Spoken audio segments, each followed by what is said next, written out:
Be a regular on here. Mm-hmm. So my lovely wife Janann. So babe, thank you for being here. Yep. Guys, we got a heck of a show for you guys today.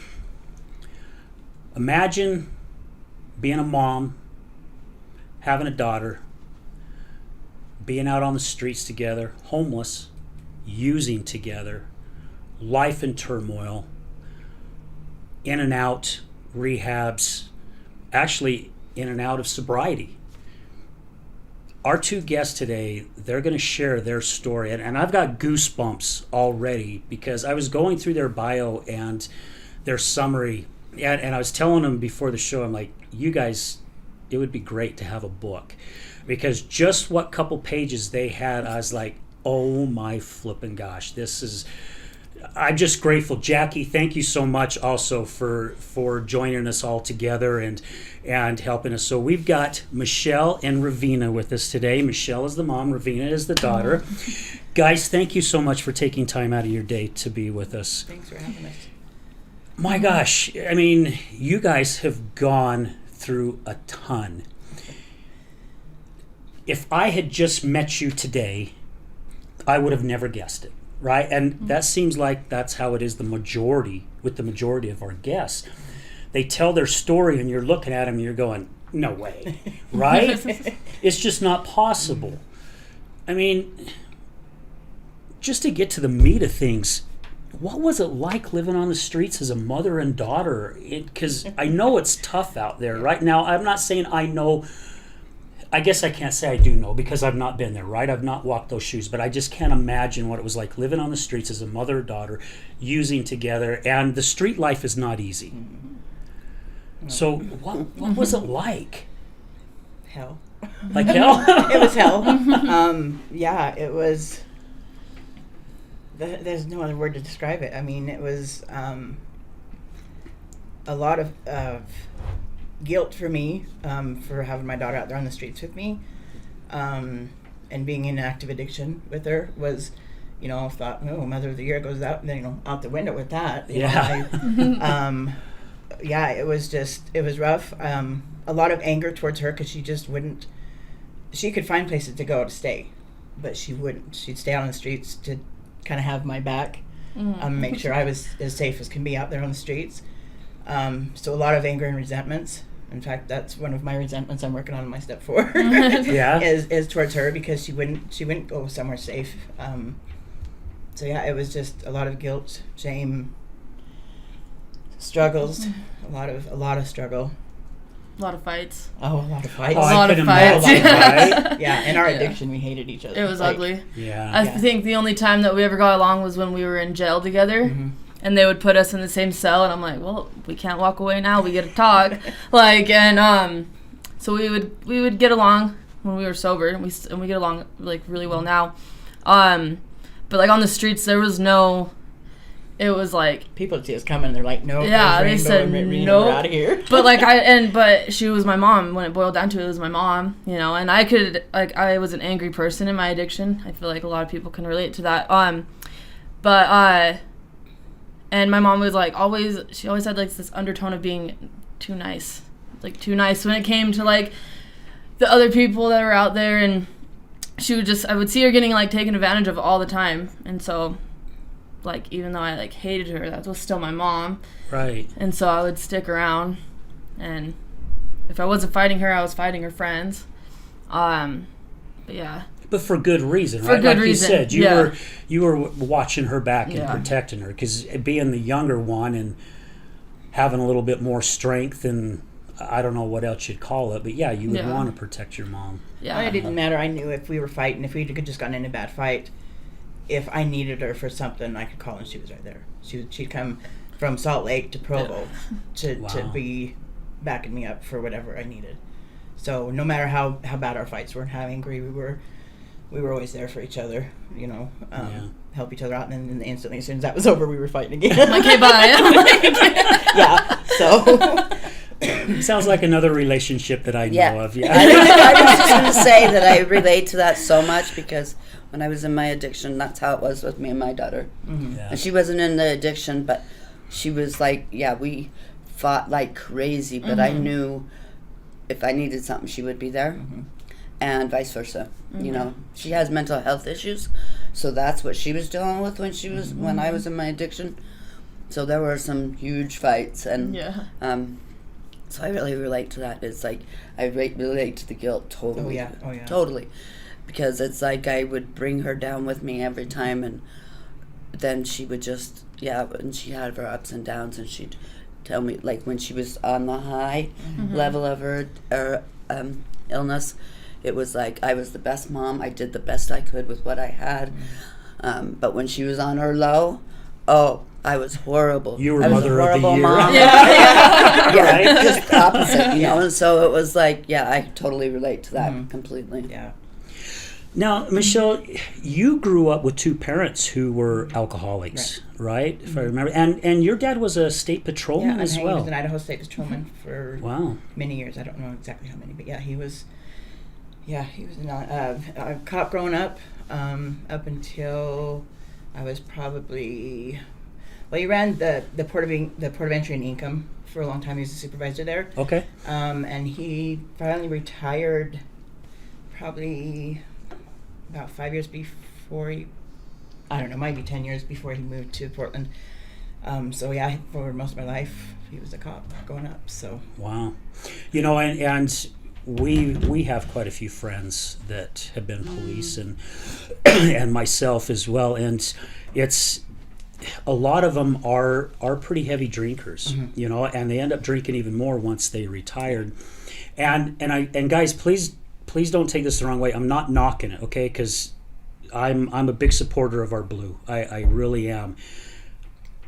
I just, what they see on a daily basis, things that we don't see, I would probably do the same doggone thing, right? Because you want to get rid of that vision or whatever it is. And I have learned by doing this show and doing hundreds of interviews, that's pretty much what we all fall under when we go into addiction, no matter what the addiction is, right?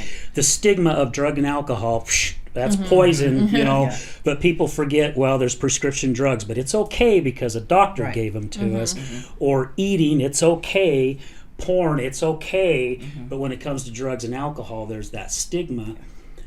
However, it's just our Band-Aids, right? We're suffering from other traumas inside of us, and we're just trying to numb ourselves out because we want to forget about it. And Reveena, when I was looking at your bio, I mean, gosh, you started at a young age, like right around 11, right?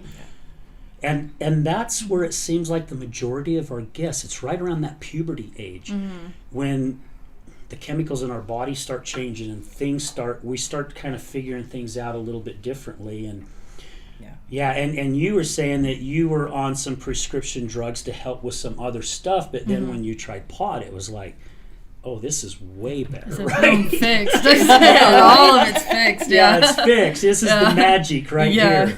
Yeah. Yeah, I think it was like my 12th birthday. It was right around the time my parents finalized their divorce. My mom, we had moved up to my grandma's house from Nephi to Orem. And I had my cousins, but I didn't really like anybody else. I grew up an angry kid. I didn't like anybody. I liked my grandma, some of my cousins, and then that's it. Well, my older cousin was like, oh, we're gonna go hang out with my friends, come with. And I was like, okay, cool. Well, I ended up being friends long term with her friends, and they're all older, smoking pot, just doing anything that they could get their hands on, and that just and they seemed all happy, and so I was like, well, I want some of that. And I think it was my parents' divorce, the giant, the move. My grandma couldn't really hold me accountable for anything because I could just sweet my talk. I loved my grandma. I still love her, but she was the one person I knew I could sweet talk my way out of grounded. No, I could. I could co-sign your. That's grandma's for you. I could just, and I knew that, and so I used that to my advantage. I would just I'd explain my way out of like a lecture, like perfect. And then all of a sudden we're talking about like what are we gonna have for your dinner and like just random stuff. So then from there it went from like pot to like meth to acid, and this was all within like 2 years. It was like meth, acid, drinking the cherries. I would take like way too many of those. It was cherries. Yeah, they're cough and cold cortisone medication. That's yeah. the first time I've heard of that. It was like it was bad with her. Yeah, Wow. I would take like Dramamine. I was huffing air duster. I was like smoking spice. Anything that like 13-year-olds could get their hands on, I was doing, like, for sure. And I don't think I saw a problem with it. I didn't see a problem with it until like probably like 15. I was like, wow, I should probably like reel it in a little bit. Because by then, like, I was drinking. No, I think I was like 15 or 16. I was drinking at home, like with my mom and stepdad, because like they would tell me what was it, the Jaeger, and I would make their drinks for them. I'm like, okay, well, only if I can have some. Right. Yeah. And then they'd be like, okay, like, you know, like, and it was like smoking cigarettes at home all over again. Like I think I accumulated like 15 tobacco tickets by the age of like 13, and they were finally like, just smoke at home at this point. Because I was like just like rolling downhill super fast, and I feel like everybody didn't see like me stopping, and so they kind of like tried to contain it to like where we were living, like, hey, just do it at home. But then even then it was like, yeah, I'll do it at home and at my friend's house and at school. Yeah, I'll do it wherever I want to do it. Yeah. Who are you to tell me, right? Yeah, like, you can't tell me. Yeah. And and I think I went to detention the first time when I was 13 for like 5 days, and all my friends were in there, so it didn't seem like it was like a homecoming. Yeah, and like it didn't seem like too big of a big deal. Yeah, like it was just kind of like, hey, I can do this all the time, whatever. And then I did like 2 months, got out on drug court. I was like 16. Graduated drug court super fast. I think it was like 8 months. But immediately after I graduated, I ran away from home, I think. Mm-hmm. It was around that time. I ran away from home, and my mom was drinking, and I used that as the excuse. Ran away to my boyfriend's house. And it would get to the point where I'd be like, I want to go home. Like, I want to go home. And that was like my first like taste of an abusive relationship. He would be like, oh, you think your mom wants you to go home? Like, you think your mom wants you there? She knows where you're at. If she wants to come get you, she would. And I was like, oh, you're right. Like, really, in reality, my mom didn't know where I was. Like, she knew where I was, who I was with, but she didn't know like where we were. I was 16, and this is when we were like living in a trailer outside of his grandma's home, and we were fighting because he was using needles to get high. And I was like, I'm a drug addict, but that's where I cross the line. That's where I like draw the line, is like, no. And then so that was like a huge like thing that we would fight about all the time. Well, I remember I was sleeping, and I like woke up in a panic. Like, I immediately started looking for my phone, needed a cigarette, I wanted to leave. What's going on? Why do I feel this way? And he had shot me up while I was asleep. Yeah. Oh my gosh. Yeah, while I was asleep, and I was like, and he's like laughing about it, and I was like, what is so funny? And he goes, well, don't knock it till you try it. And then from then on, I never saw there was no end, because that's when the heroin became a thing. And I think I went away that time for 13 months, state's custody, just like. And I thought that, I was like, well, this, and I was like running from every. They had to take her shoes away from her. She was in a treatment center for young girls. They ended up having to take, it was down kind of by Matter in Ephraim, wasn't it? They ended up having to take her shoes away from her because she kept trying to run away. And this is out in the middle of the country, so take her shoes away, there's goat heads and everything else. That was their solution to that problem, is because she kept trying to run away. So, so they took her shoes and kept her with socks on all the time. Yeah, I was mad. I was just like, but I didn't even know where I was running to at that point, because like I couldn't go home. That'd be the first, and I knew that from a young age. Like, I can't go home because how many times? Like, that's gonna be the first place they look. That's the first people they call is my mom when I'm running through this small city, like trying to figure out how to get out of there. And I remember one time it was like the third time I ran, and I broke into this church. called my grandma, and I was like, Grandma, I need you to tell my aunt to come get me. I'm in Mount Pleasant. Like, and she's like, are you kidding me? I was like, please, because I knew, like, my grandma, well, from previous, like, escapades, I could call my grandma and she'd, like, figure out how to help me. But this was the first time my grandma told me no. And so I was like, what do you mean no? I have to go back? Like, are you kidding me? And all 5 of the cops of that city were, like, surrounded the church. And they were like, you need to go back. And I was like, okay. So I went back, didn't graduate. They sent me to a different girls' home. Didn't even tell me. Yeah. Didn't even tell me that they had transferred her to a different home. Yeah. Called her upset. I was like, I have to start over, and but I think that's where, like, a lot of my, like, self-awareness came, when like, I just didn't want to stop. I just didn't want to. And I knew that much, like, up until then, like, I think after I came home, I think I aged out. I was like 18, and I did good for a whole, like, 1 week, and all of a sudden I'm doing it all over again. But this time it's at my own house, but nobody was allowed over. But I was still getting high in my room.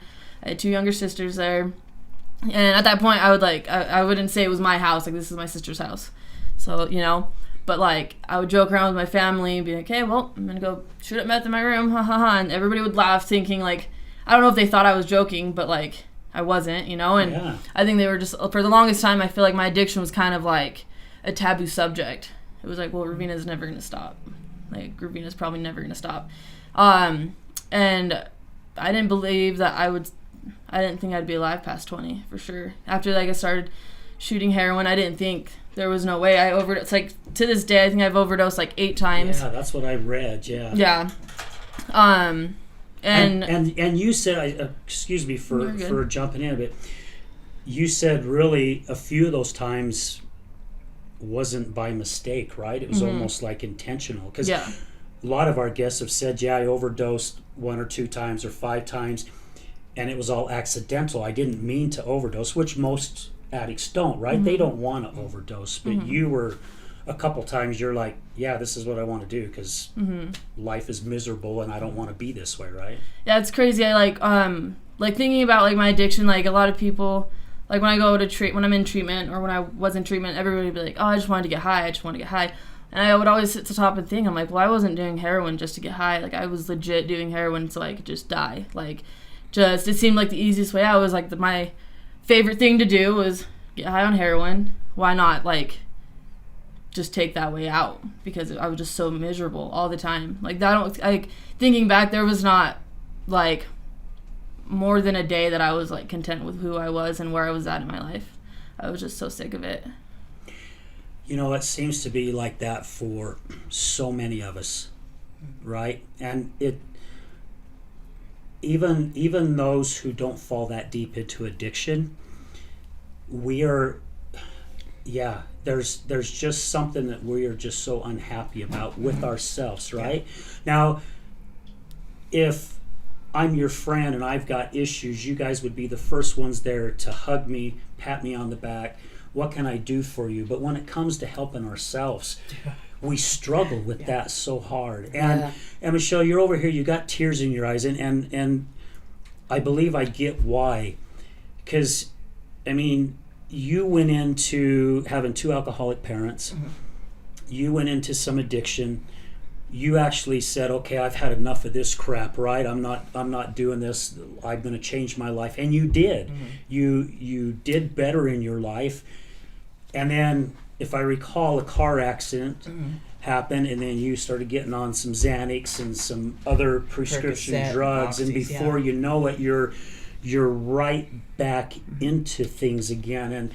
And I see you two here as a mother or daughter right now, and I see you guys breaking the chain, because you completed the links from what you grew up with, right? You were adding more links on of what your mom was going through. And it's so cool to see that you guys have said, you know what, this is bull crap. And you cut that chain. Because now, down the line, you guys, it's broken, right? You guys have got to see who you are as individuals, and And I was sharing on our live show last night. I have a declaration that I read almost every single morning, and there's a couple sayings in there of my declaration that says, "I am not my mistakes, and I am not my past." And I have to do that. I get my emotions. I have to do that to remind myself I don't want to fall back into those patterns. I don't want to fall back in those same shoes again, because when I do, then I put the wrong thinking toque on and I start to think the bad things instead of the things I really need to excel, right? So yeah, I see your emotions, and I know, and you even said at the beginning of the show, those are things you're still working on. Right. And I just can't imagine, I just can't imagine being in those shoes, and I don't want to say the damage that you caused, because I believe it's been a blessing, right? To see what you guys are doing now and helping other people. It's just like Jan and I's relationship with my addiction, her addiction. It led us to where we're at today. In a way, that bad time in our lives is actually now our blessing, right? So, I mean, can you kind of take us of what you're feeling right now? I just want to you want to say something real quick? When you were talking about just wanting to die and how your life, I think that, a lot of that has to do with, I mean, correct me if I'm wrong, but heroin is a downer. It's a bad depressant. Alcohol, same thing. And I was at that point too. I was like, my life is just the same thing over and over and over every day.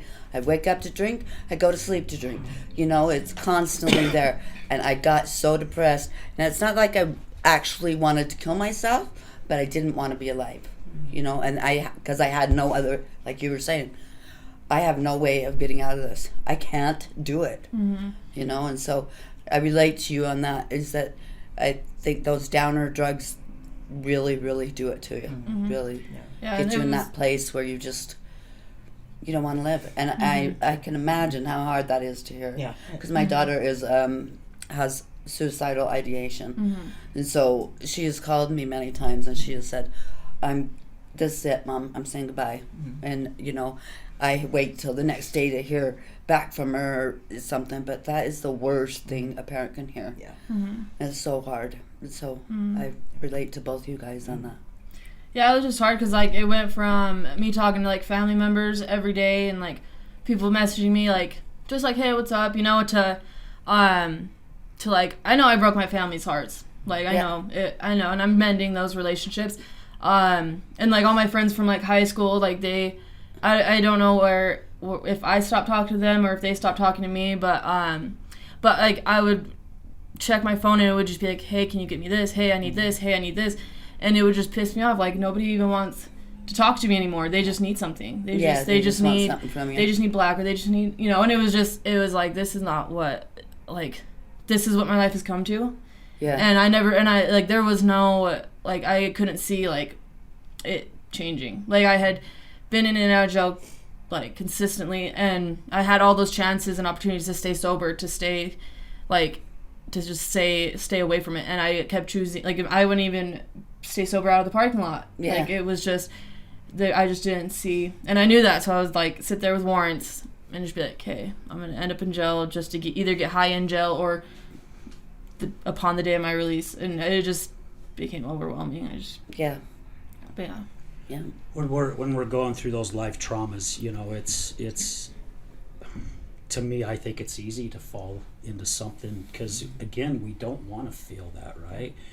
I think society has molded us and shaped us to where we're not allowed to feel the feelings that we have, and our bodies are built that way. God built us that way. We're supposed to experience all the emotions that we have to help us, right?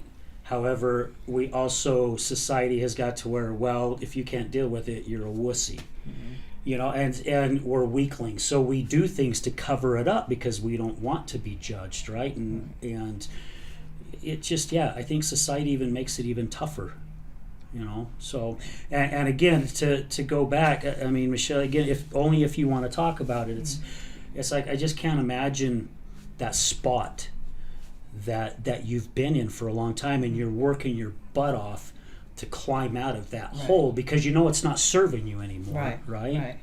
Yeah, and it's hard because we were there. We were on the streets for about 5 years. And so, I mean, it got to the point where I was comfortable there because I know how to survive. I can survive out in the streets. You know, I can do time in jail. And I was good at surviving on the streets. Like, I got to the point towards the end where I knew exactly how to survive. And I felt, by that time, I felt like I deserved to be there. And that's what kept me in my addiction for so long, because I didn't feel worthy of recovery, and like I deserved to be where I was at, because it was hell of my own making. I made this hell, and it took me. Well, I'm still working on it, but I worked a lot of stuff when I was at Matter, working on the guilt and the self-love, because I hated myself for who calls their daughter to have her come shoot me up, Right. And and or if I think I don't think I ever shot you up. I couldn't do it, but she was always the go-to if I needed help. She was my go-to when I got out of jail, and vice versa. When she got out of jail, we were the first person we'd get a hold of to get each other high. So it was hard, because that was where I felt like I deserved to stay, and I didn't deserve to get better and to work on myself, because I wasn't worthy of it. And having my other kids, like my oldest daughter got to the point where, I mean, I'm still working on that relationship. I don't talk to her. I don't see my granddaughter. She got to the point where she'd tell people I was dead, because I was such an embarrassment, which I understand, because I did some shit, so it's hard, just knowing the damage that I've done to my kids. Do we have some tissues? I've got a 10-year-old that, in my addiction, she would call me just to make sure I was okay. And she was 5 when we became homeless, or 4 or 5. So when she was about 6 or 7 is when she would start calling me, asking if I was warm, are you hungry? This is my baby calling me, So yeah, it was hard, just knowing that I've done that. And then my 20-year-old India, she would get calls from me only when I was in jail, because she was working, and I would call her to put money on my phone or on my books. And so she got to the point where she was just ready to give up on me. By the time I went to jail this last time in 2021, she was just like, I can't do this anymore. That was literally the only time I would call her, was for money for when I was in jail. I wouldn't call her for money when I was out. In fact, I very rarely called her when I was out of jail, but when I was in jail, that was my first call. Was for it to continue to put money on my books. And so, so these are the relationships I'm working at. They're getting better. Like, just spent the day with India the other day. Gabby, my youngest, she comes and stays the weekends with me. So we're working on those relationships. But yeah, it is hard for a long time. For 5 years, I just turned my back on my family, out of shame and guilt. Yeah. Thank you, Mason. I do. Thank you so much. I relate so much to that. Thank you. Yep. My kids were older, a lot older, but my son, I'm not talking to him right now. I mean, a lot of that doesn't have to do with my addiction, but I tell Al all the time, it's like, my kids, okay, even before I got in my addiction, I was weak. I was a weak person. I was depressed. I was self-conscious. I self-loathed even before my addiction. I was not a good example to my kids.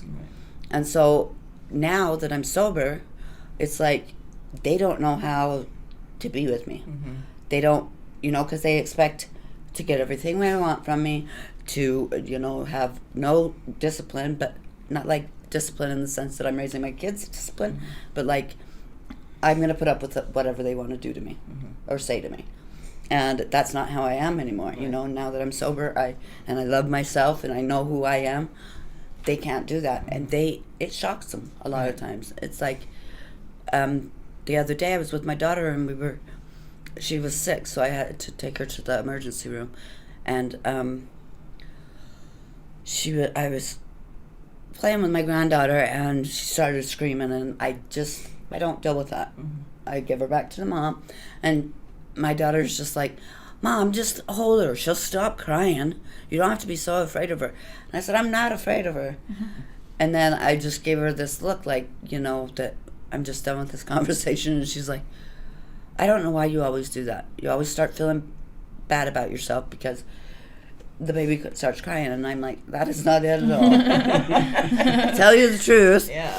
I just don't want to put up with it. She's not my daughter. She's yours. Right. Grandma, Right. she wants to cry, right? And she was kind of shocked by that. She Yeah. was like, oh, okay. I thought you were offended or upset, And I'm like, no, that's not who I am anymore. I don't get upset that easy or offended that easy. But, yeah, I really get what you're talking about because, my son and I were like this before that all happened. And then he was the youngest. He was 14 when I really started getting into it. And now we can't, even when he's not married or with somebody, we can't connect like we used to. It's just like, yeah. I don't know if it'll ever be the same. So I really get that. The good news, though, is of where things were. So, like when Janann was in the depths of her addiction, and my daughter and her husband made the choice that she was no longer allowed to see the grandkids. Not that she was ever drunk around them. It's just that she was in and out so much, right? And they didn't want to do that to the kids, and it was hard for her to understand. And she thought, well, I'll never see my grandkids again, or my kids, and I've lost this relationship and that relationship, and I was in and out of the relationship as well. And I remember telling her quite a few times, it's like, you don't know where it's going to go. You don't have a clue. And it's so neat to sit here in this studio every week and talk with people and hear their stories and hear the relationships they got back. Now, there are some, too, that they didn't get back. And this is just my belief is then they're not meant to be in your life right now. Maybe in the future, maybe not. The ones who are back in, they're meant to be there, right? They have that love for us, as all of us here in this room, to go, you know what? I'm seeing a change, and I'm willing to open my arms again and say, come on in, let's see where this goes. Because we need that support, right? If we don't have that support, then basically we start beating ourselves up again, going, see, look what I did.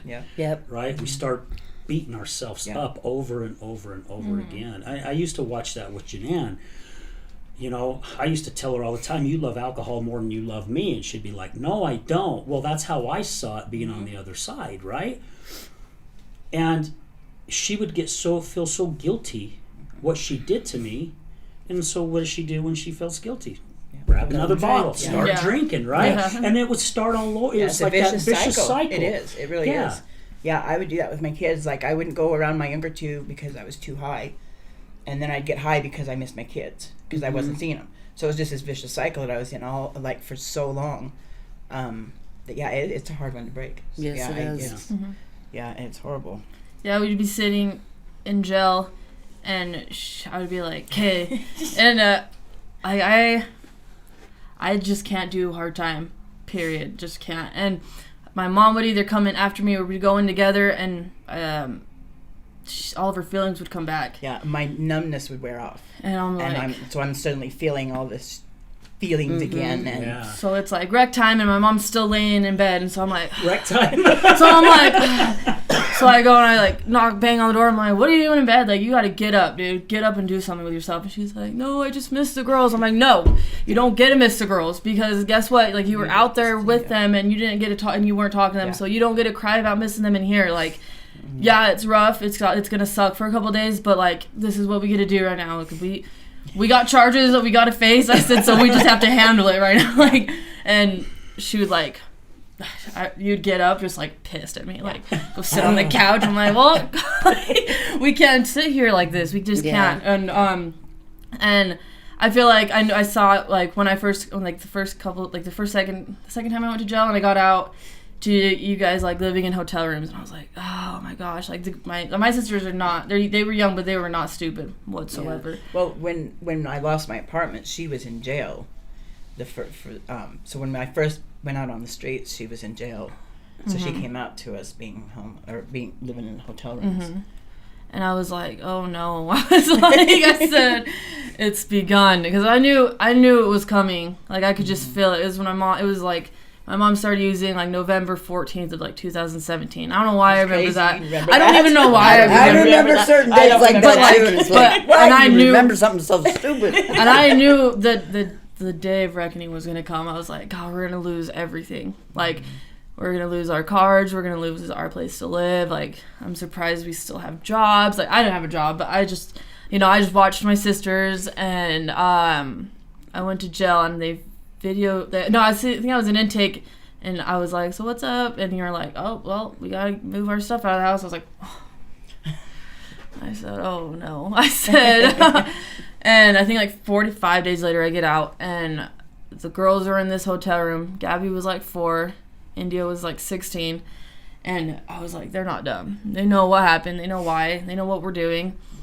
Gabby was missing school. I remember, Gabby and India were both missing school, and my mom was like sleeping, and I like stole her car, which was like not the first, but I stole her car to take them to school and to do other things, and she calls me. She goes, where's my car? I said, oh, it's on its way back from dropping your kids off at school. I said, sorry. And finally, I was like, we can't do this to them, like we talked about it. I was like, what are they going to do? Like, when the money runs out, what are we all going to do? Like, they can't come with us to wherever the hell we're going. Like, they can't.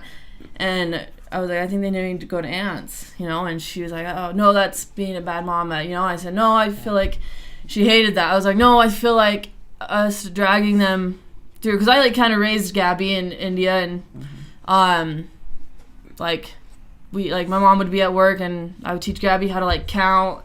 We have so many videos of me teaching her how to count, like, how to spell her name, like that was, like, my little best friend, and I love her. And, I was like, we just can't do this. And I was like, being a bad mom doesn't constitute not being able to take care of them. It's being able to recognize that you can't take care of them and give them to somebody who can. And we figured we'd rather be a family member than the state of Utah at that point, because that was inevitable. Where it was headed, like, for sure. Because India, I feel like, was missing so much school, and she was my little sister's super indifferent. Like, that's just her personality. She's just so indifferent. She's kind of like, whatever, and I could see that. I was kind of like that. Yeah, too. and I could see that, like, portraying in other areas of life, like, oh, whatever, I don't need school. Oh, whatever, like, we don't, like, and I was like, no, we don't get to do that today, like, and I remember they were both kind of, like, upset that they were going to live with their aunt, but I feel like Gabby, at 4 years old, she thought it was just gonna be a sleepover, and it's a long sleepover. It was a long sleepover. Yeah. And I felt I was, like, conflicted about it, because growing up, like, with my older sister, me, and India, like, we would see my mom on Soma drinking, and it would get to the point where I didn't really know how to I was 9, I was like, whatever, mom's just being crazy again. But my older sister would be like, okay, no, we need to call dad. And I was like, oh god, like, my dad's from India, and so he behaves different, and so he would just, like, take her pills away. And at that age, I didn't know, like, what that had anything to do with how mom was acting. I was like, I think mom's just super tired, and so I never knew how to really take care, or, like, how to take care of that situation. It was always my older sister, right? And so when they divorced and we became older, I think I was like 12, 13. It was probably around the time I started, like, using less. My older sister moved out, and I was like, how could you? I was so devastated. I was like, how could you leave me with mom? Like, what the hell? And it was me and my younger sister, and then mom was pregnant, and I was like, great. I remember feeling like, great. Like, I couldn't believe it. I was like, I couldn't even stand that child, and that baby wasn't even born yet. And now to think of, like, how much I hated this unborn child to where me and her are at today, it's just crazy. Yeah, I couldn't. I was like, I hate that baby, and I didn't even know who it was. I didn't even know the child, and but there was so much resentment between me and my older sister. I was like, I can't stand you, like, and then when I, like, left my little sisters, I was like, I became that, Yeah. Like, I watched my older sister leave, and then I left them. And I remember, like, being so sorry for India. I was like, I'm so sorry. Like, I did to you what Leslie did to us. Like, do you forgive me? And she's like, shut up, Reveena. You know, like, she's, like, so indifferent. She's like, it doesn't even matter, you know? When my older sister would be like, oh, you can't see your niece till you sober up. I'm like, until I sober up. Like, it was hard to hear a lot of that because it's like, you know what I had to go through. You saw what we've been through. And you're still... And, like, for a long time, I blamed my mom. I was like, you're still blaming me for how I ended up.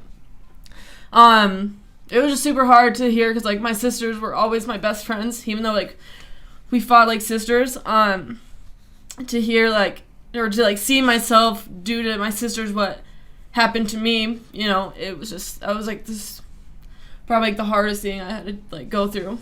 Like, isn't it crazy how that goes? Because...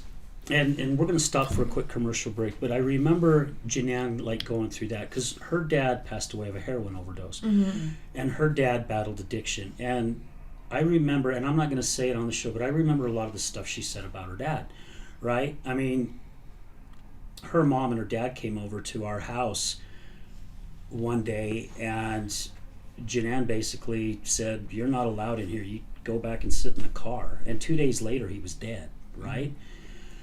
And she would badmouth about his addiction and what he was doing to her mom. And then she turns around and does the same thing. Well, not the same thing. Well, not the same thing. I'm saying that. Well, okay, so you're right. My dad would leave my mom, would take my mom to work in her car, and then leave, saying that he was going to go apply for jobs or whatever, and not show up for 3 weeks.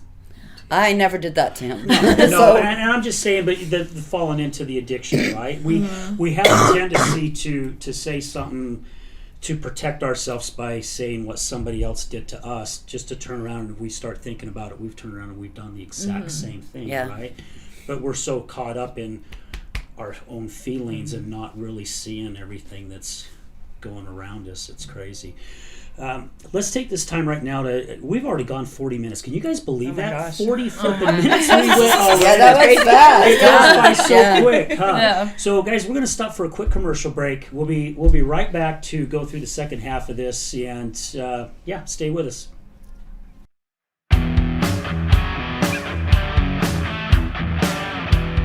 Hello, my friends. This is Brad Neufeld, and I want to thank you for tuning in to the Resilience Talk Network.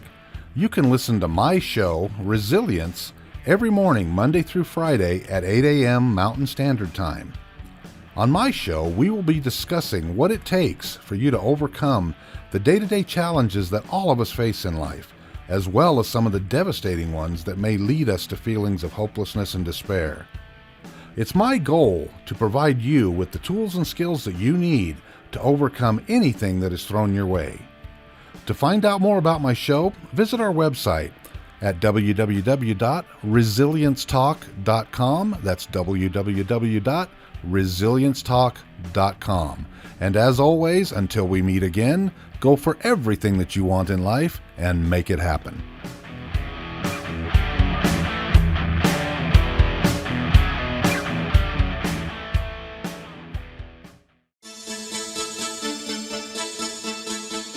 Do you know someone who's gambling with death due to an addiction? Do you know someone whose life is being turned upside down due to a loved one that's battling with addiction? Hi, I'm Al Richards. I am the host of the Other Side of Addiction podcast. I started the podcast due to my wife's battle with alcohol. Let's just say I became addicted to her addiction. Our podcast is helping people understand a little more about those who have battled addiction and those who are hurting from their addiction. Through raw vulnerability, we share stories that help uncover the root causes of addiction. Shame felt on both sides, matter of the conscious and subconscious mind, continued beliefs, and often confusing paths of recovery. We collaborate with real people and their stories, as well as licensed professionals, to help our audience gain a better understanding of addiction. You can find us on Resilience Talk Network. You can also find us on Facebook at Mr. Al Richards. That's Facebook at Mr. Al Richards. You can also find us on YouTube. Just look up the Other Side of Addiction podcast. We just want some real time.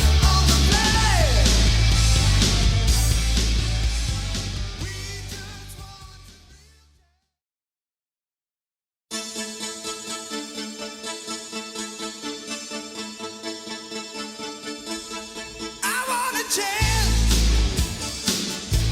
to live my life. Hey everyone, welcome back to the other side of addiction.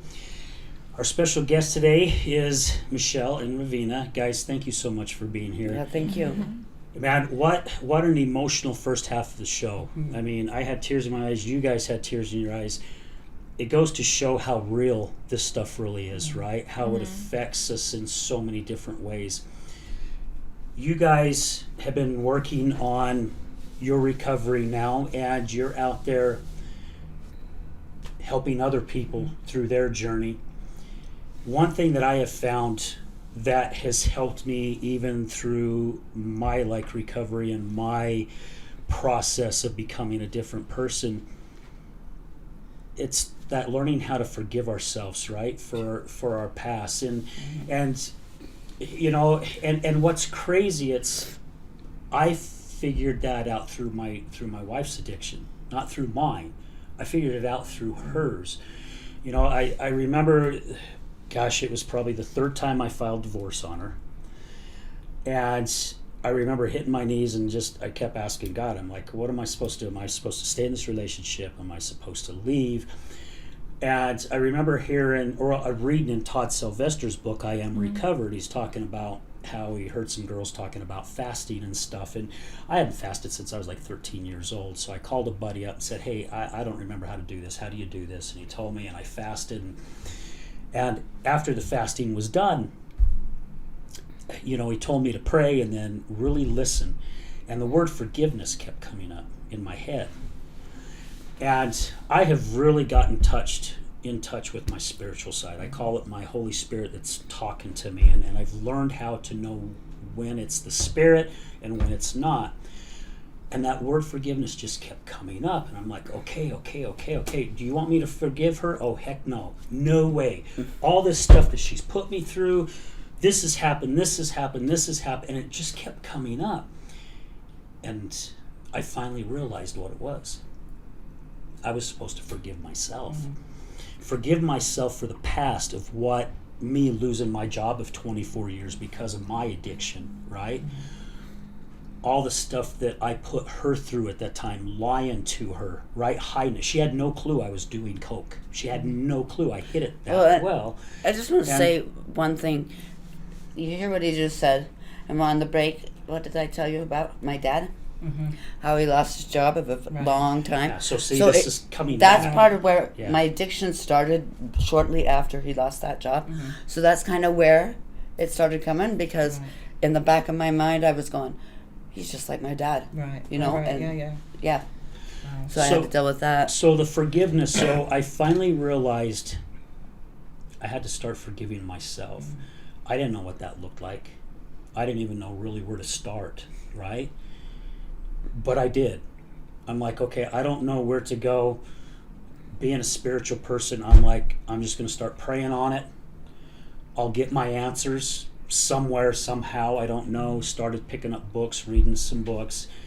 And it really, really started helping me in the journey. And it actually helped us as a couple while she was actually starting to get to the point where she was ready to go through her journey of recovery.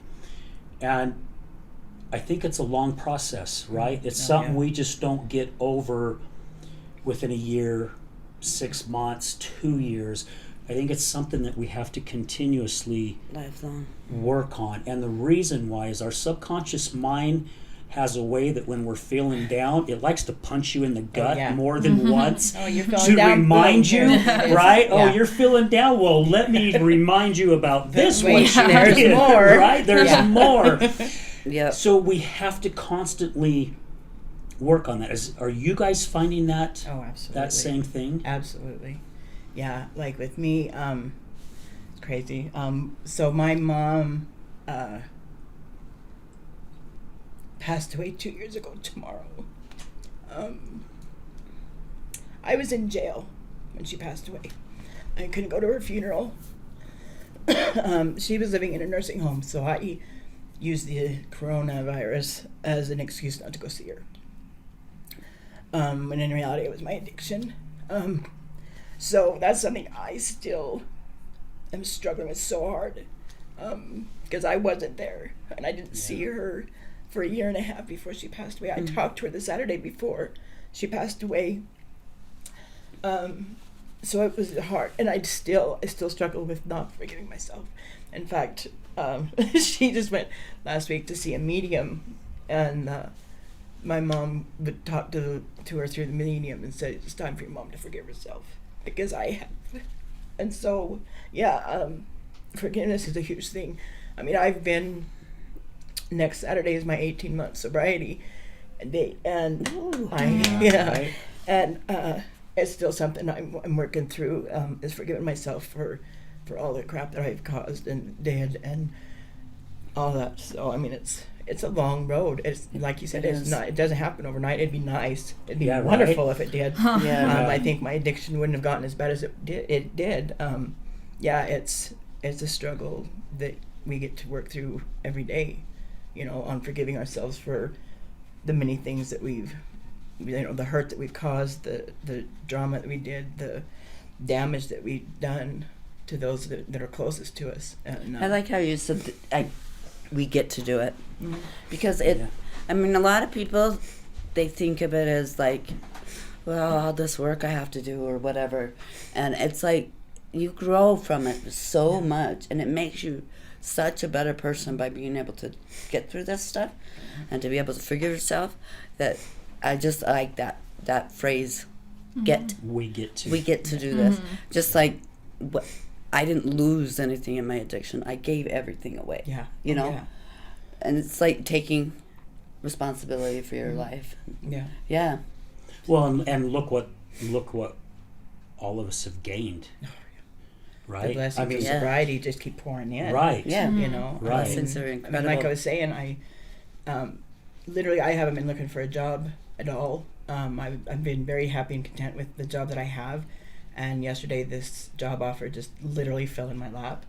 That is just an unbelievable opportunity, and it's just part of the sobriety. The blessings from sobriety. Yeah. And they just keep pouring in. It's just crazy how they just fall into place like that. So what are you doing with your life right now?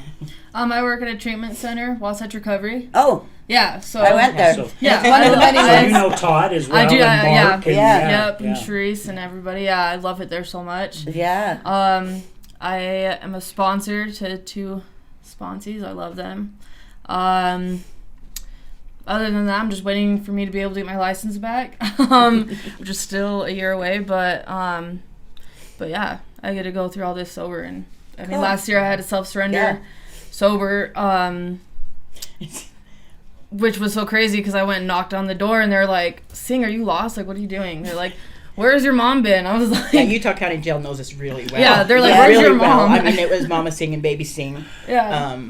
In fact, tell the story about the day before you had a self-surrender, or that you found out. Oh my gosh. It was, so I had to go to court for this old DUI, and I knew, I was like, oh, they'll hear how I'm sober and how I'm doing like IOP, and they'll just be like, "Okay, case closed." And I was like, "You will never catch me." This is the universe works in mysterious ways. Because I was like, "You will never catch me self-surrendering. You will never see Reveena Singh walking herself to jail. Nope." And I go to court and he's like, "Oh yeah, we're gonna," it's like, I don't remember how exactly he worded it, but like, "You have until the end of September to self-surrender." I said, "What?" I was like, "What?" And I said, "Okay, yeah, whatever." So turns out I did. I go down to the jail and I knock on the door. I don't even know how. I've never been to that jail unless I'm in handcuffs. Yeah. Scared because I have new felonies. Just scared. And so I was like, and I see a familiar deputy and he goes, "Sing, what are you doing?" I said, "I'm coming to turn myself in." He's like, "What'd you do?" I said, I was like, "Well, it's no charge." And he goes, "Where's your mom been hiding at?" I was like, "She's been hiding in her recovery. Leave us alone. Like, where do I clock in? Like, like, where do I check in?" Like, and it was it was crazy being there sober and intake, watching all the girls withdraw, and me not be that. Yeah. She called me from jail. I had to do the same thing once. Experience. Yeah. She says, I remember being where they're at, and I don't have to do that today. Yeah. And Yeah, it how was- cool of a feeling was that, I was like, that was the longest. I've done 10 months in that jail, and I feel like that 2 days were the longest. It felt like 2 years. I was like, oh my gosh. I'm just waiting for the phone to ring, and I'm like, it was nuts. But yeah. Yep. But those are things that I do now. I got off probation. I was on probation for since I was 11, so 13 Wow. years. You got Wow. some freedom finally, Yeah. right? Like, my PO called me and said, I got good news and bad news. I was like, he's like, the good news is, no, he's like, the bad news is I won't be your probation officer anymore, but the good news is you're off paper completely. I said, what? That's a great feeling, what isn't she it? screamed. Yeah. Yeah. Because I was on probation for longer than half my life. I was using for more than half my life. I never thought I would see the day that we said it was my longest committed relationship was with the state of Utah, and I finally broke up with them. Yeah. And so it's just been crazy. And like you said, Michelle, the blessings just seem to keep coming, and I've heard that from so many of our guests. It's crazy, and I get emotional most of the time even talking about this. We had a beautiful lady on our show who's out of Arizona, and I've shared this on shows before, and I like sharing it. That's why I repeat it. She's 30 years in recovery. She has a son, 19 years in recovery. She has a son who's in his 30s and battling addiction. And she's afraid, like a lot of us are, to get that phone call and going, sorry, they're no longer with us, right? Mm-hmm. Oh, yeah. And she said she was in church, and she was talking to one of her friends at church, and she was telling her how she's afraid every time that phone rings, especially when it's a number she doesn't recognize. Mm-hmm. And her friend said, there are those who battle the addiction that God knows it's got a hold of them so hard, so tight, that they're not going to be able to pull themselves out. So he calls them home to take their suffering away from them. Those who understand things, and they're like, what? No more. This is not going to happen to me. There's going to be a change, and I don't care how long it takes. I don't care how hard it is. I'm going to make a difference, right? And they turn their lives around. Oh my gosh. And getting goosebumps. Chills. She goes, those are the ones that God and Jesus chooses their angels. Because God and Jesus have to have angels here walking this earth to start helping other individuals go through their journey, right? And when she said that, I started thinking about it, that, the story of Jesus when he first started going around spreading the word, and he picked his disciples. He picked the imperfect ones, the ones that had all kinds of issues. Thieves. Why? It was for that reason, right? Because they understood, So they've been there. They've done that. Been there, and yeah. it's like it mattered. We talked about the potential difference. We have been so normal persons right here. They don't have many struggles. They dip down a little bit. Those of us in addiction, we go down so far that we have so much farther to go to get above where everybody else is at. And it's just that potential difference of being in the slums of hell and being able to dig ourselves out and go above and beyond what a normie would would deal with, and so I gained more in my treatment at Matter, having people there that worked there that were in addiction themselves, than I did when I went to another treatment center the same year, and my case manager had never used. It was just they were book smart on addiction, but they never had used. They didn't know what it was like to be an addict. Yeah. And so I think that's why I was able to work through so much stuff while I was at Matter, because I had people that were mentoring me, and I was able to be a role model after, and they had been there. They had been down and low where I had been. They'd been homeless. They'd been an addict, and they were able to drag themselves out of that as well. Yeah. And not many people, so that absolutely, Right. that's why they. That's always been yeah. a big thing for me too. I've been in both kinds of rehabs, and it's always been the best way Mm-hmm. to have people that know what you're going Yeah. through. Mm-hmm. Because I've been to ones where, like most state-run ones, Mm-hmm. they don't have that kind of thing. And it's like they don't understand at all. And so you try to talk to them about how you're feeling, and they're like doing the book smart thing, Yeah, the telling us thinking what errors the and book it's- says, yeah. but that never really works Right. for real life. Mm-hmm. And so, yeah, it's a lot easier to have people there that know what you've been through. Well, I've got a lot of the girls at my work that they can relate more to those of us that have been in addiction. Like they'll, we have to sit outside smoking or something, and they'll be telling us what's going on or something, and then for us to be able to relate to them on a real level, Yeah. instead of just, well, this is how this is. No, it's like, This is we've what it been, says, yeah, yeah. and it's like, and I tell them, I'm like, well, in my addiction, and I had one gal say, I absolutely love that you say that is in your addiction, that you've been there, you've done that, you've been homeless like we are, Yeah. and we've been through that. When I was at USARA doing my CPSS, that's what they talked about a lot, is that, the fact that we can say, in my addiction, this is what happened. Right. That's the best way to teach. Is our experience, strength, and hope. yeah. That's with exactly. you ladies talking about this. It reminds me of that time I went and picked you up from Epic for your little overnight stay, and you're telling me all this stuff. I'm rolling my eyes. Yeah, she's telling me all this stuff that's been happening, there, and All the and drama. of course I'm putting my 2 cents in, and she says, "Can I ask you just to be quiet just for a second?"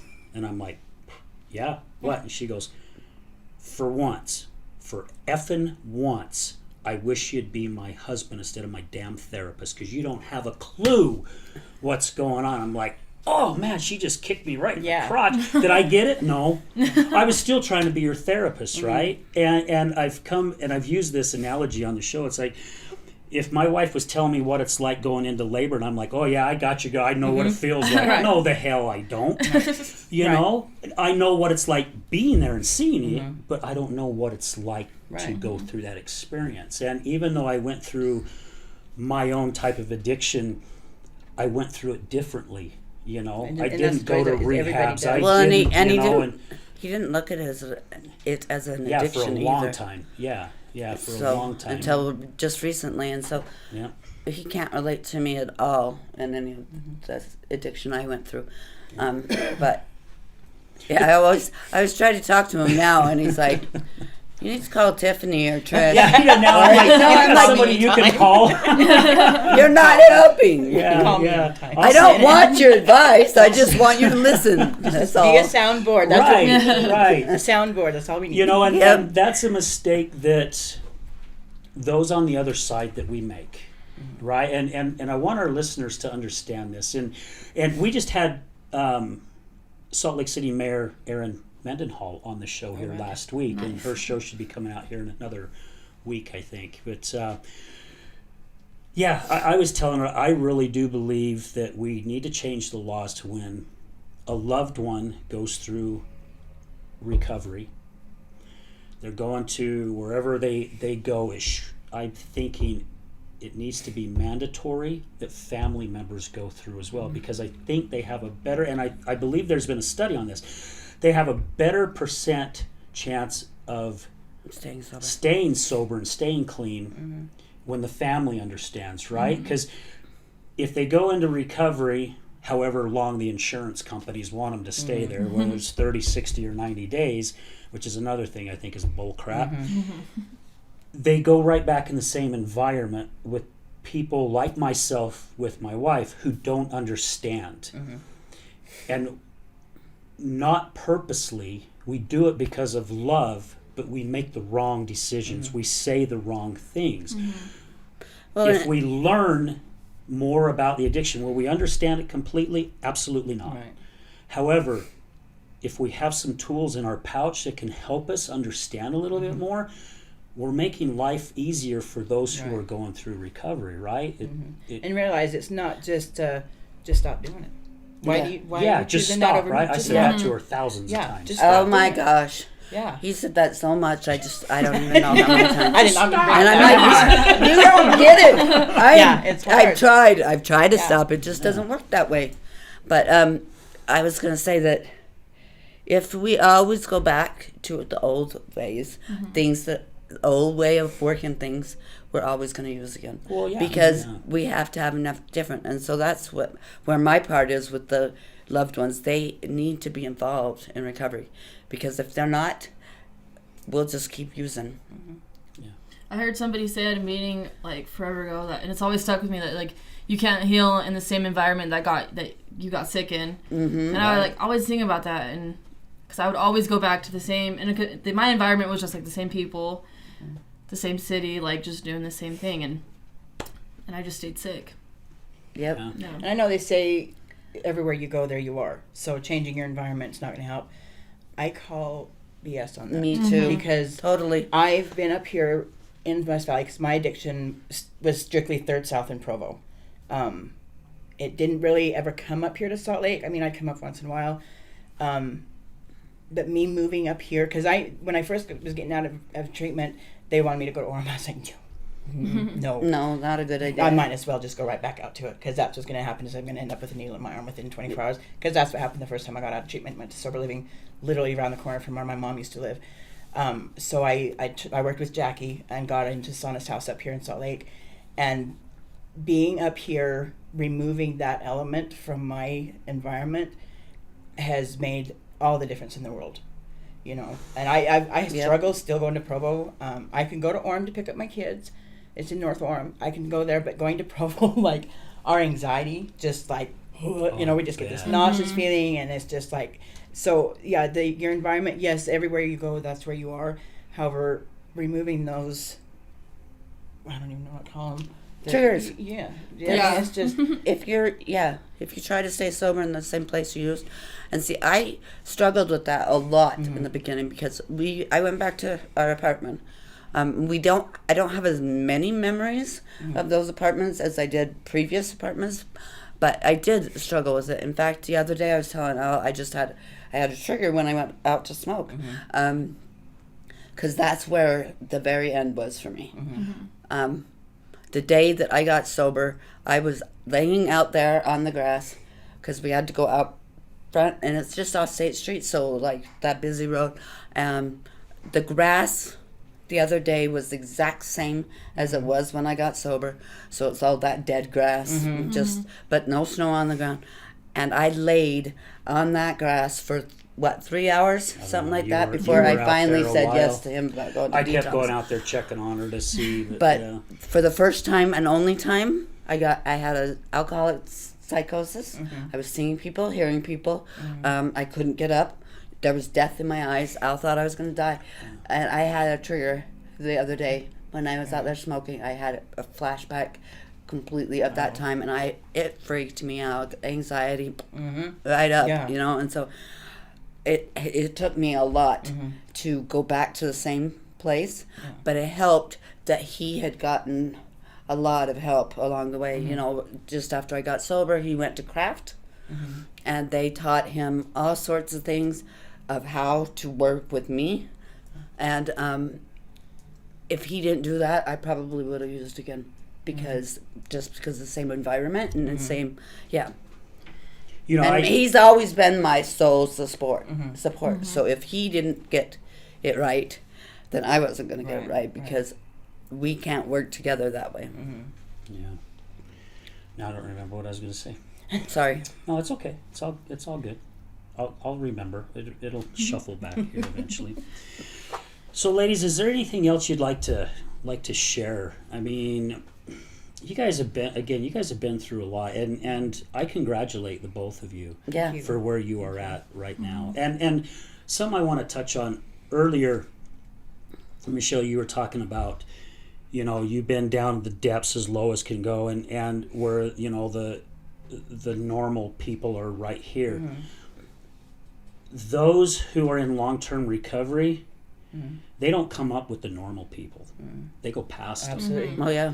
That's what I have seen, you know, and I get emotional thinking about it, because really it reminds me of the guy, and I've said this on the show many times as well, that I went to an AA meeting with her, and this guy gets up, gets his 10, 15-year chip, and he says, every morning I hit my knees and I thank God for making me an alcoholic. And I leaned over to Jen and I said, that guy is effing nuts. I don't get it, right? But as he finished his story, I kind of understood a little bit more, but I didn't understand fully until umpteen years later, right? I get it. And I used to always, say the same thing. I'm like, who the hell are these people?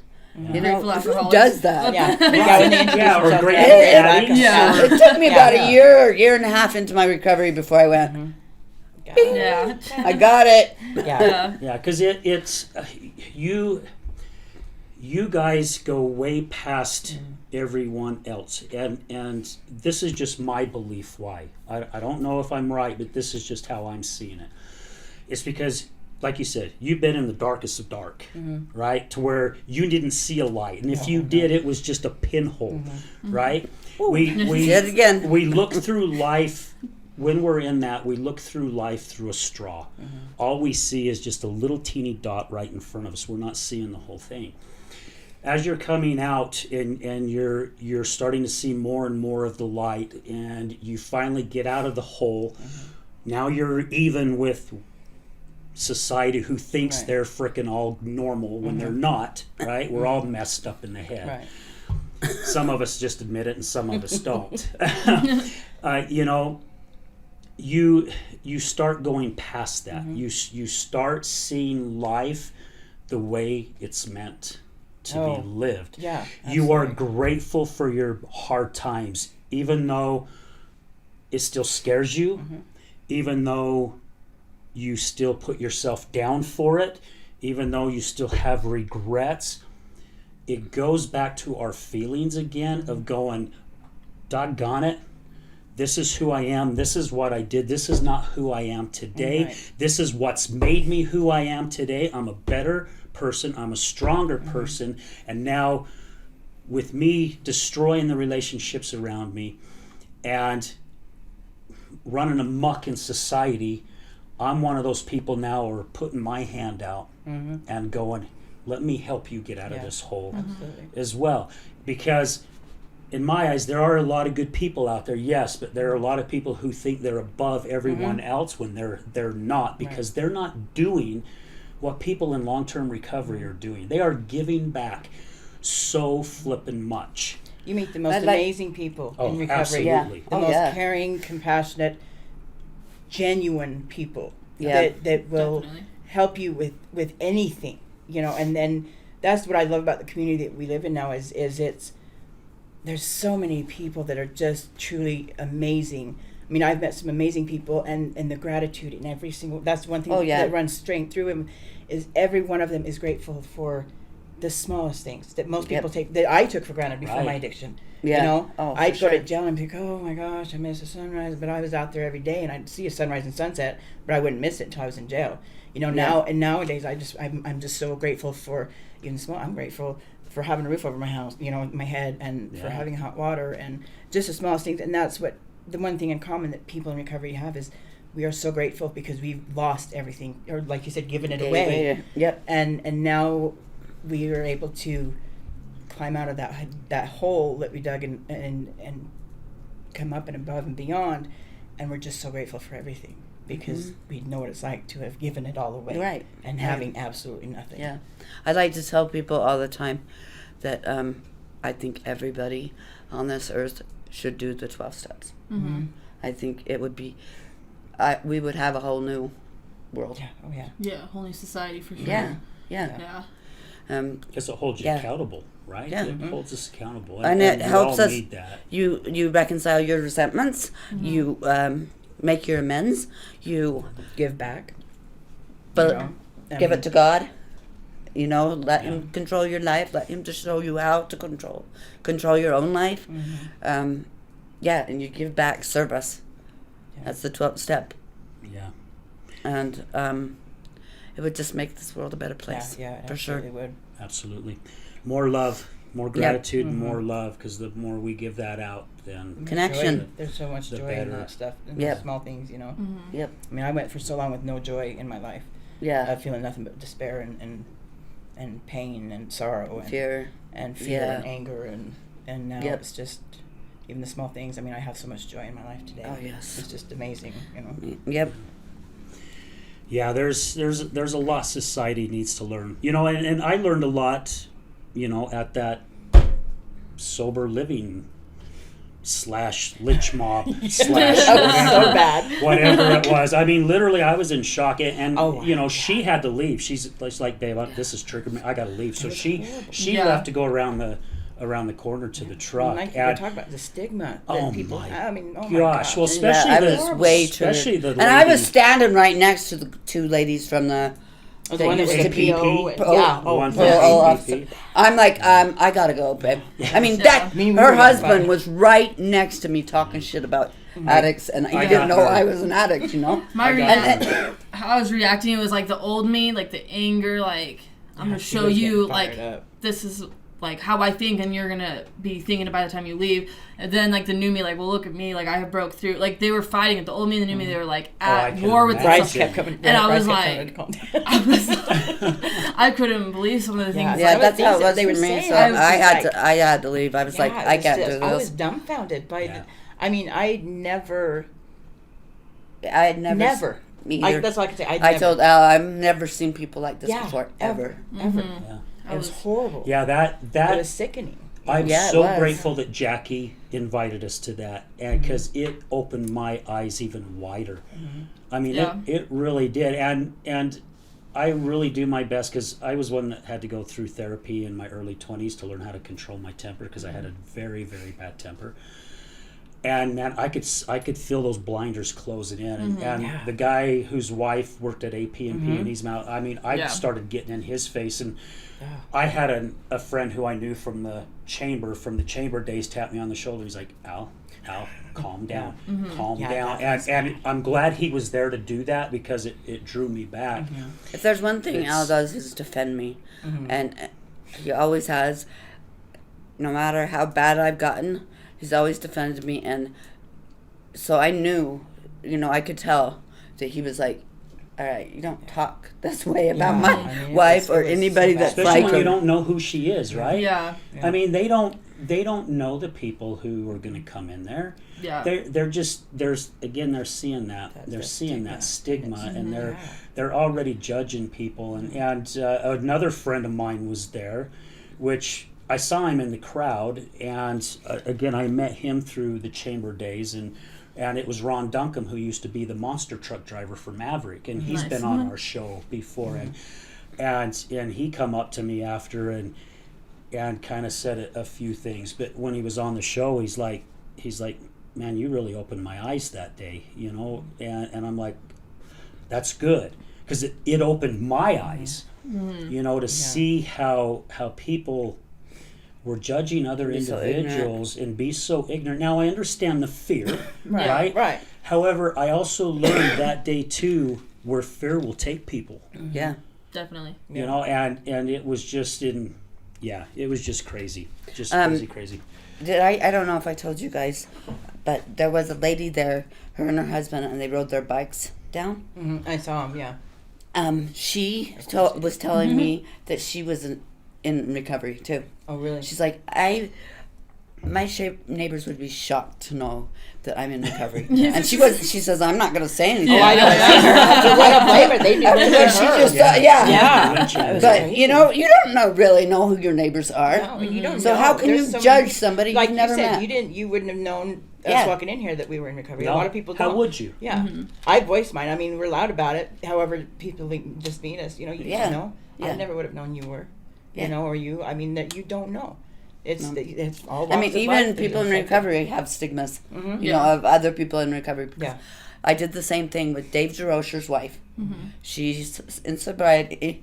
We went down to do his summit last year, and I met her, and I was like, when we walked away, I did my little judgment thing, like I always do. I'm like, I don't know how the hell he got with her, because she's got it all together. I don't know if you've ever seen her before, but No. she is just this beautiful. She looks like she would be a cheerleader on your high school team, football team. And she's just beautiful, and no way would I ever think that she was a user. Yeah. Then they gets up and he does his speech and he starts talking about how they met and stuff, and I'm like, recovery. And I went up and I told her that. Take I, shoe off, I told her insert. what happened. It's stigma is everywhere. Yeah, oh, even yeah. people in recovery, they judge people in recovery all the Character time. defects get us every It's time. it is. Yeah. Al knows that I'm going to start drinking again if I start getting judgy. Yeah. He's like, Yeah, yep. that was one of the things that I figured out Biggest with signs. her. Once she started talking about other people, I'm like, yep, she's starting to slip backwards. Yeah. It's coming. Relapse And cycle. before I knew it, man, I'd come home and she'd be freaking hammered. You know, Yeah. so it happens. Yeah. Ladies, gosh, this has been awesome. Yeah, thank you so much for being here and sharing a part of your life that you guys aren't proud of, but also it's put you where you're at today, which I think you two are amazing women. So thank you for doing what you're doing. I get emotional talking about it because that's how much it really means to me. So thank you. Appreciate you getting us on here. Is there something, a message that the both of you have that you would like our listeners to know? I think that if you find yourself in a hole that you've dug, just stop digging.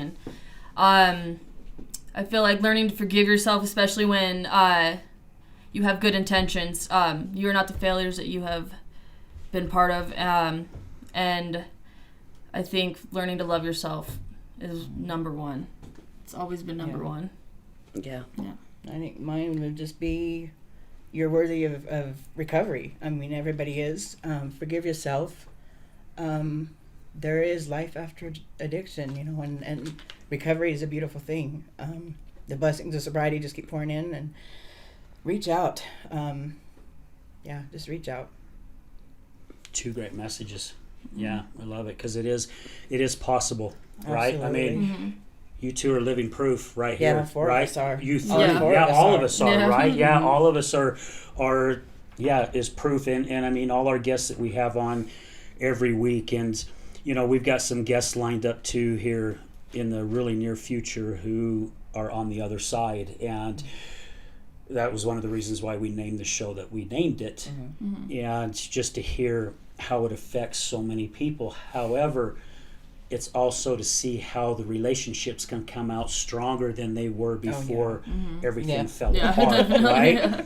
It's like that glue's been dripping from the bottle for so long, but now it's starting to bond to something, and it's our relationships again, and the love that we have for one another, and also for life. Yeah. Because we're all here for a very short time, and I just got a phone call. My mom just lost a childhood friend, and it's devastating for her, and I lost a good friend quite a few years ago.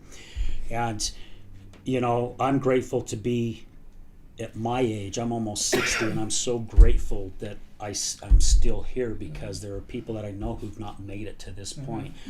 And man, life just keeps punching you in the gut, and it's going to continue to punch us in the gut. However, when we have the tools that we've learned, right? And I've learned a lot from people like yourselves. It helps us. It makes it just a little bit easier. It doesn't take the pain or the sorrow or the guilt or whatever or the fear away, Or but that's the it stuff does that we make get it to a little deal with. bit more easier to deal with, so. And it's okay to go through and to feel those, Yeah. And that's one Yeah. thing I learned too is it's okay to feel those emotions, the guilt, the sorrow, the sadness. It's what you do afterwards and do with it. Don't stay there. Don't sit Yeah. there and don't dwell in. Don't sit in your shit. Yep. Don't numb it. Go through it. And Feelings you are know, temporary. Feel it. Feel Yeah. it. Feel it. And I know, like, just because it's like I have to keep reminding myself today, like, it's a bad day, it's not a bad life, because I'm so happy that a year ago that overdose didn't take me out, or the overdose before that. I'm so happy. Like, if you would have told me a year ago that I'd be where I'm at today, like, sitting here with my mom on the other side of addiction podcast, like, with a job in recovery, off probation, like, house president of my sober living, I would be like, okay. Yeah, like, right? you're like, okay, yeah, like, checks out. But I'm just super happy that I have the bad days that I have today, because they're, like everybody says in the recovery community, my worst day sober is, I would take by far, other than like my worst day in my my best day in my addiction. Yeah. Yeah. Like anytime. Yep. I say that about golf. I'd rather have a bad day on a golf course than a good day at work. Right? Yeah. I know it's not quite the same, but anyways, yeah. Ladies, again, thank you so much for being here. Yeah, Greatly appreciate it. Guys, thank you for supporting us. Thank you to all our sponsors. We have a ton of you guys. None of this would be possible without you guys. All our listeners, all our guests co-hosts, Resilience Talk Network, Mason, Sylvia, Brad, all you guys that work behind the scenes to make this show possible. Thank you so much. Keep in mind, guys, please watch on my social media page. I started a networking group a couple months ago. We've got our third one coming up on Tuesday, April 4th. It's called ARC, A-R-C, and it stands for Addiction Resource Collective. We want to pack this networking group. So anything and everything that falls underneath the addiction umbrella, even if it doesn't, right? Even if you know someone or have a family member, come to this event. It's for us. It's an opportunity for us just to build relationships. It's a mixer. So Connections. It's connections. Yeah, it's all about building relationships. There's no sale pitches. There's no 60-second commercials like a lot of you who network that you have to say your 60-second elevator pitch. We'll do our best to feed you guys. We've been able to have food at the first two. I'm working on food here for our next one. Come out, meet some people, build some relationships, because it's going to take all of us to make a change out there. And the more of us that are going to use our voice, the more of us that are going to go out there and build these relationships and know what resources are out there, the more people that we can help. So guys, keep an eye on social media, on my Facebook page. Again, it's on Tuesday, April 4th from 6 to 8 o'clock. It's at 9069 South, 1300 West in West Jordan. It's a great event. And also keep in mind, we've got our Healing Utah Success Summit coming up. It's our second one. That'll be on Saturday, April 15th at the Miller Free Enterprise Building in West Jordan, Sandy. It's the Miller campus just right off the freeway, just south of Colonial Flag, and I think it's the Xfinity building that's there. So you can go to RushRecovery.com to get your tickets. They're only $35. Rush is RUESCH Recovery.com. And if you guys decide that you'd like to have lunch there, it's $12 for a lunch. We've got Apple Spice Junction that's going to supply box lunches. Help us fill the place. We've got 304 seats in that auditorium, and we want butts in every single seat. So I will be speaking, sharing my story. Mallory Rush is going to be talking, and Brad Neufeld, who's the owner of Resilience Talk Network, he will be talking as well. And we're working on a special guest. We don't know who it is. We don't know who we're going to get yet, but we're really working on someone that will come out and has an amazing story to tell, and someone that's pretty well known in the speaking circuit. So guys, again, thank you for all your support, all your love. We couldn't do it without you guys. And remember, addiction is giving up everything for one thing, and recovery is giving up one thing for everything.